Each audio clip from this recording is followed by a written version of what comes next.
Assalamualaikum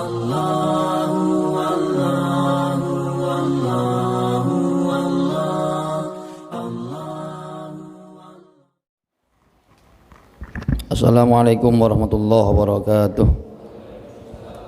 اللهم صل على سيدنا محمد اللهم صل على سيدنا محمد اللهم صل على سيدنا ومولانا محمد اللهم انقذ الإسلام من المسلمين والمسلمات والمؤمنين والمؤمنات وانصرهم على المعاندين يا رب اختم لنا منك بالخير ويا خير الناصرين برحمتك يا أرحم الراحمين. Allahu Akbar, Allahu Akbar, Allahu Akbar, Allahu Akbar, Allahu Akbar, Allahu Akbar, Allahu Akbar, Allahu Akbar, Allahu Akbar, walillahil hamd. Alhamdulillahil aliyyil kabir. Asyhadu an la ilaha illallah wa asyhadu anna sayyidina Muhammadan abduhu wa rasuluh. Allahumma salli ala sayyidina wa nabiyyina wa maulana Muhammadin wa ala alihi wa sahbihi ajma'in, amma ba'du, fa ya ibadallah usikum wa nafsi bi taqwallah faqad fazal muttaqun. A'udzu billahi minasy syaithanir rajim. Bismillahirrahmanirrahim. Ya bunayya inni ara fil manami anni azbahuka fanzur madza tara. Qala ya abati if'al ma tu'mar satajiduni insyaallahu minas sabirin. Kaum muslimin jamaah Idul Adha rahimakumullah. Allahu akbar, Allahu akbar, Allahu akbar. Alhamdulillah, pagi ini kita dapat berkumpul menikmati indahnya matahari sembari mengumandangkan takbir, mengagungkan Allah yang dirangkai dengan 2 rakaat salat Idul Adha sebagai upaya mendekatkan diri kita kepada Allah. Kita sama-sama meningkatkan takwa kepada Allah dengan sepenuh hati.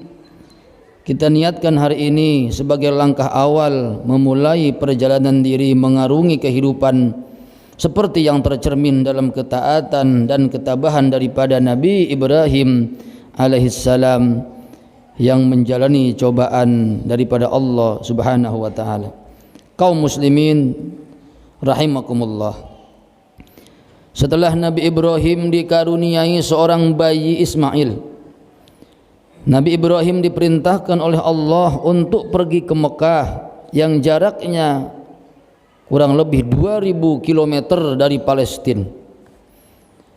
Karena perintah, walau jarak sangat jauh, walau tidak dimengerti secara akal manusia, karena perintah Allah, beliau tidak banyak berpikir, tidak banyak pertimbangan, karena semua perintah Allah pasti mendatangkan manfaat. Semua perintah Allah pasti mendapatkan keberkahan yang banyak dan berdosa bila tidak dilaksanakan.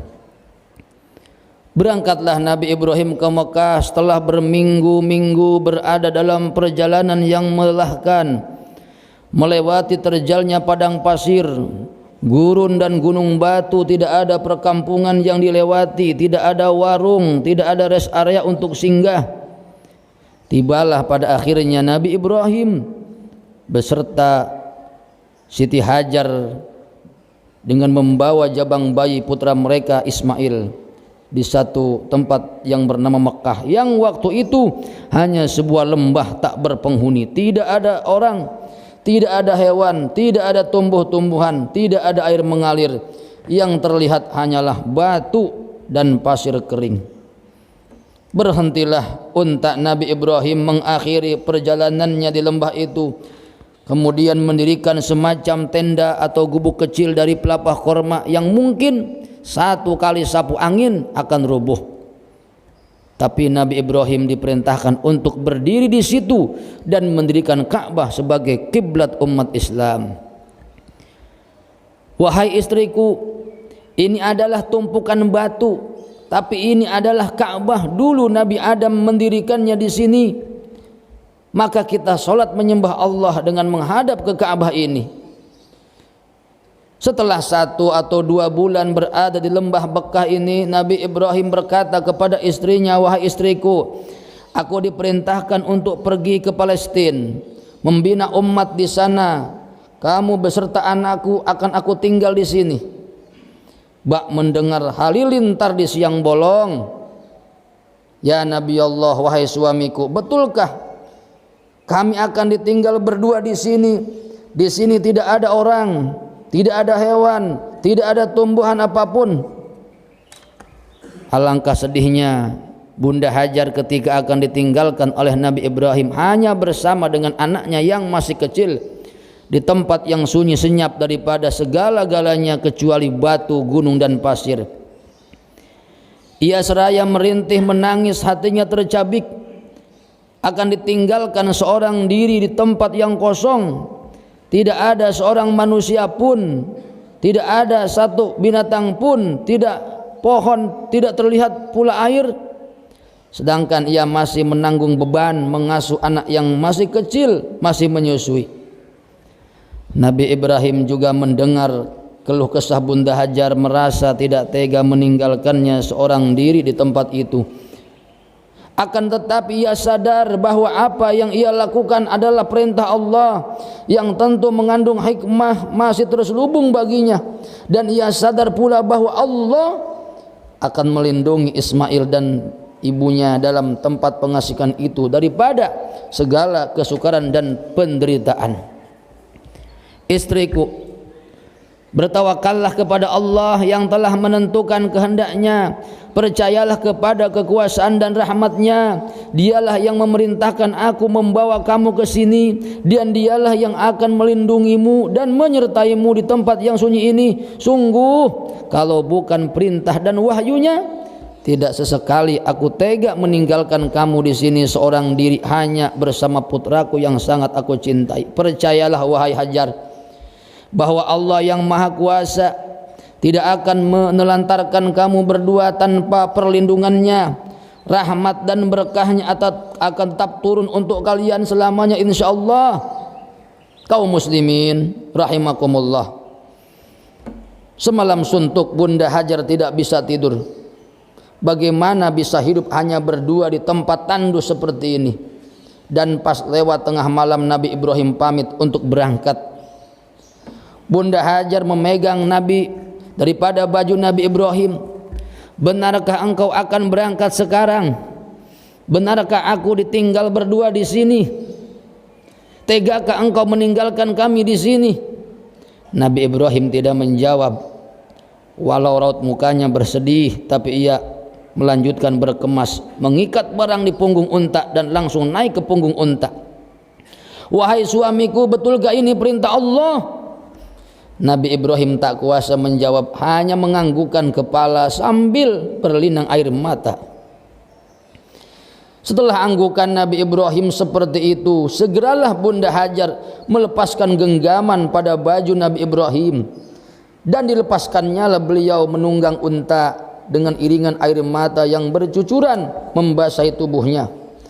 Sedang Nabi Ibrahim pun tidak dapat menahan air mata ketika ia turun dari dataran tinggi meninggalkan Mekah untuk menuju kembali ke Palestina. Lalu ia berdoa kepada Allah, "Rabbana inni askantu min dzurriyyati biwadin ghairi dzi dar'in 'inda baitikal muharram.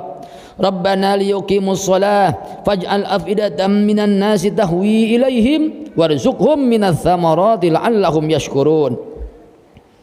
Kaum muslimin jamaah rahimakumullah, Nabi Ibrahim hanya bisa berdoa agar keluarga yang ditinggal di Mekah itu bisa mendirikan sholat.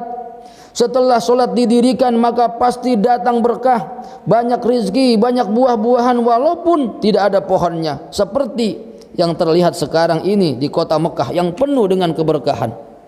Itu akibat daripada doa Nabi Ibrahim alaihissalam.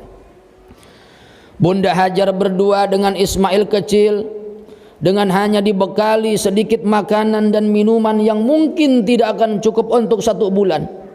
Sedangkan keadaan sekitarnya tandus, kering kerontang, udara panas menyengat, tak ada manusia, tak ada hewan seekor pun. Saat bayi mungil menangis minta minum, Bunda Hajar lari ke sana kemari, naik ke bukit Sofa berteriak, adakah manusia di sini? Sunyi, tidak ada jawaban. Berlari ke bukit Marwah berteriak, adakah manusia di sini? Sepi, tidak ada yang menyahut. Karena memang tidak ada makhluk kecuali dia berdua. Subhanallah walhamdulillah wala ilaha illallah wallahu akbar wala haula wala quwwata illa billahil aliyyil azim. Kaum muslimin rahimakumullah. Nabi Ibrahim datang lagi menengok istri dan putranya setelah 13 tahun. Setelah 13 tahun baru datang lagi. Istri mana yang solehah seperti Bunda Hajar, anak mana yang soleh seperti Ismail. 13 tahun ditinggal oleh suami, oleh ayahnya. Dan alangkah terkejutnya Bunda Hajar yang bukan kepalang, karena kedatangan Nabi Ibrahim kali ini diperintah oleh Allah untuk menyembelih putranya. Allahu Akbar, Allahu Akbar, Allahu Akbar, walillahil hamd. Ujian Nabi Ibrahim yang sangat berat, ujian di luar sifat manusia biasa, ujian untuk seorang Nabiul Azmi, pun juga ujian untuk Bunda Hajar dan Ismail. Nabi Ismail sebagai anak yang soleh, yang sangat taat kepada Allah, bakti kepada kedua orang tua, ketika diberitahu oleh ayahnya maksud kedatangannya kali ini adalah untuk melaksanakan perintah Allah, menyembelih buah hati anak satu-satunya, Ismail kecil tanpa ragu, tanpa berpikir panjang berkata kepada ayahnya, qala ya abatif al ma tu'mar satajiduni insyaallah minas sabirin. Wahai ayahku, laksanakan apa yang telah diperintahkan oleh Allah kepadamu, engkau akan menemuiku insyaallah sebagai seorang yang sabar dan patuh kepada perintah. Aku hanya meminta dalam pelaksanaan perintah Allah itu 4 perkara. Pertama, ikat aku kuat-kuat supaya aku tidak banyak bergerak sehingga menyusahkan engkau. Telungkupkan aku dan laksanakanlah tugasmu tanpa melihat wajahku. Kedua, tanggalkan pakaianku supaya tidak terkena darah yang akan menyebabkan berkurangnya pahalaku dan terharunya ibuku bila melihatnya. Yang ketiga, tajamkanlah pedangmu dan percepatkanlah pelaksanaan penyembelihan agar meringankan penderitaan dan rasa pedihku. Yang terakhir, sampaikanlah salamku kepada ibuku, berikanlah kepadanya pakaianku ini untuk menjadi penghiburnya dalam kesedihan dan tanda mata serta kenang-kenangan baginya dari putra tunggalnya. Kaum muslimin rahimakumullah. Dipeluklah Ismail, dicium pipinya oleh Ibrahim. Bahagialah aku mempunyai seorang putra yang taat kepada Allah, bakti kepada orang tua, yang dengan ikhlas hati menyerahkan dirinya untuk melaksanakan perintah Allah. Kaum muslimin rahimakumullah.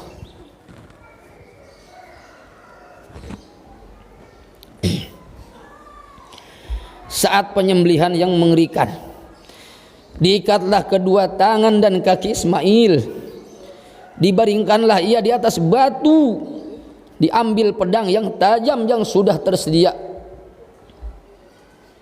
Sambil memegang pedang di tangannya, kedua mata Nabi Ibrahim bercucuran air mata,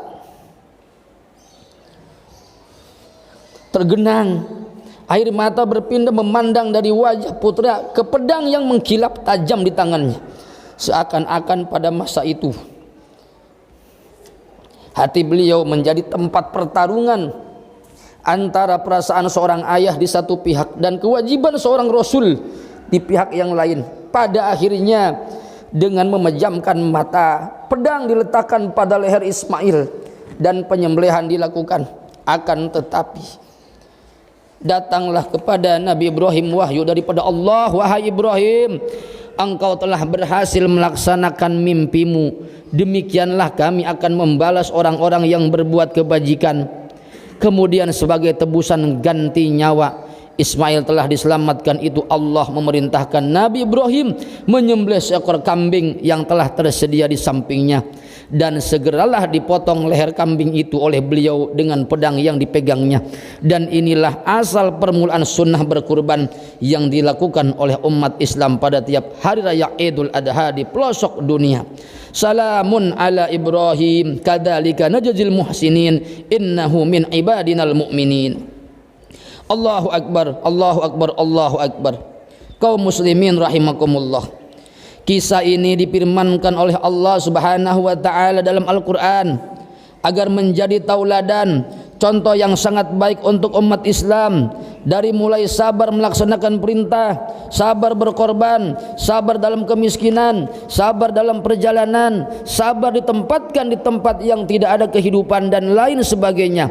Kesabaran dan ketabahan Nabi Ibrahim dan keluarga membuat nama beliau selalu disandingkan dengan Nabi kita Muhammad sallallahu alaihi wasallam dalam solawat yang sering kita baca dalam solat, bahkan dalam tasyahud. Allahumma salli ala Sayyidina Muhammad wa ala ali Sayyidina Muhammad kama sallaita ala Sayyidina Ibrahim wa ala ali Sayyidina Ibrahim wa barik ala Sayyidina Muhammad wa ala ali Sayyidina Muhammad kama barakta ala Sayyidina Ibrahim wa ala ali Sayyidina Ibrahim fil alamin innaka Hamidum Majid. Kaum muslimin rahimakumullah, perjuangan Nabi Ibrahim beserta keluarganya bukan saja cerminan yang harus dijadikan suri tauladan, tapi menjadi simbol keagungan Islam, terutama dalam pelaksanaan ibadah haji. Dari mulai melempar jumroh selama 3 hari di Mina, juga ibadah kurban. Semoga kita semua diberi hidayah dan taufik, diberi kekuatan dan keteguhan hati, bisa bersabar dalam segala masalah yang dihadapi, juga istiqamah melaksanakan perintah ilahi hingga ajal menjemput, dan membawa banyak kebaikan sebagai husnul khatimah. Semoga kita semua bersua dalam surganya Allah Subhanahu wa taala kelak. Barakallahu li wa lakum. Allahumma salli ala Sayyidina Muhammad wa ala ali Sayyidina Muhammad. Allahu akbar, Allahu akbar, Allahu akbar, Allahu akbar, Allahu akbar, Allahu akbar, Allahu akbar. Alhamdulillahi rabbil alamin. الذي بنعمته تتم الصالحات وبعفوه تغفر الذنوب والسيئات وبكرمته تقبل العطايا والقربات وبلطفه تستر العيوب والزلات. أشهد أن لا إله إلا الله وحده لا شريك له وأشهد أن نبينا وسيدنا محمدا عبده ورسوله. اللهم صل وسلم على سيدنا محمد ذي المعجزات الباهرات وعلى آله وصحبه ذوي النفوس الزكيات. أما بعد فيا عباد الله أوصيكم ونفسي بتقوى الله فقد فاز المتقون. أعوذ بالله من الشيطان الرجيم. بسم الله الرحمن الرحيم. واعتصموا بحبل الله جميعا ولا تفرقوا وكونوا عباد الله إخوانا. هذا وصلوا وسلموا على إمام المرسلين وقائد الغر المحجلين فقد أمركم الله تعالى بالصلاة والسلام عليه في محكم كتابه حيث قال عز قائل عليما إن الله وملائكته يصلون على النبي يا أيها الذين آمنوا صلوا عليه وسلموا تسليما. اللهم صل على سيدنا محمد وعلى آل سيدنا محمد كما صليت على سيدنا إبراهيم وعلى آل سيدنا إبراهيم وبارك على سيدنا محمد وعلى آل سيدنا محمد كما باركت على سيدنا إبراهيم وعلى آل سيدنا إبراهيم في العالمين إنك حميد مجيد. اللهم اغفر للمؤمنين والمؤمنات والمسلمين والمسلمات الأحياء منهم والأموات إنك سميع قريب مجيب الدعوات يا قاضي الحاجات. اللهم اجعل جمعنا هذا جمعا مرحوما واجعل تفرقنا من بعده تفرقا معصوما ولا تدع فينا ولا معنا سقيا ولا محروما. اللهم إنا نسألك الهدى والتقى والعفاف والغنى. اللهم إنا نسألك أن ترزق كل منا لسانا صادقا وقلبا خاشعا وعملا صالحا وعلما نافعا وإيمانا راسخا ثابتا ويقينا صادقا خالصا ورزقا حلالا طيبا واسعا يا ذا الجلال والإكرام. اللهم أعز الإسلام والمسلمين ووحد اللهم صفوفهم واجمع كلمتهم على الحق واكسر شوكة الظالمين واكتب الإسلام والأمن لعبادك الأجمعين. اللهم انصر الإسلام والمسلمين وعلي كلمة الحق والعدل وانصر عبادك المؤمنين. Rabbana atina fid dunya hasanatan wa fil akhirati hasanatan wa qina adzabannar. Wa sallallahu ala sayyidina Muhammad wa ala alihi wasallam. Walhamdulillahi rabbil alamin. Ibadallah, innallaha ya'muru bil adli wal ihsan wa ita'i dzil qurba wa yanha 'anil fahsya'i wal munkar wal baghi ya'idukum la'allakum tadhakkarun. Fadhkurullaha azim yadhkurkum wad'uhu yastajib lakum wa la dzikrullahi akbar. Sallallahu